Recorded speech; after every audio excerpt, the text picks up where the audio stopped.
Gusto mo bang mag-relax sa ganito kagandang lugar kung saan wala kang entrance fee na babayaran at tanging cottages lang ang dapat mong i-avail, kung saan pwede din kayong mag-overnight, kaya sure ako mag-enjoy kayo dito. Sabayan nyo pa ng mala New Zealand na view sa paligid nito, kung saan may malamig at malinaw na ilog.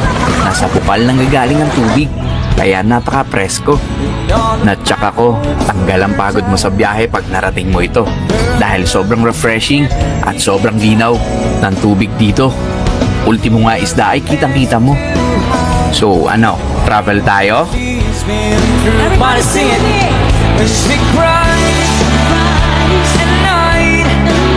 And she doesn't think that I can hear. She tries to hide all the peace inside. Gusto mo bang mag-relax